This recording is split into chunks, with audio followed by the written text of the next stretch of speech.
Nagkakatuwa mo ng fish ah. Ano ba? Tara. Tara po. Baka mahulog pa ang cellphone mo ha. Kaya nga. Tara. Baka mahulog Wait pa. lang. Dami yan pa. Tara na, tara na. Baka muntik pa nahulog yung cellphone.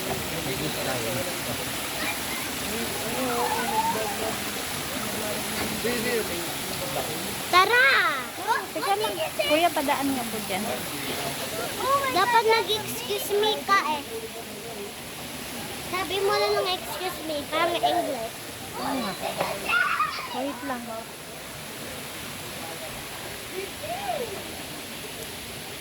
Uy! Doon, dito. Ay, Nagbibidyo ako eh. Nak, ano ka naman? Wait lang.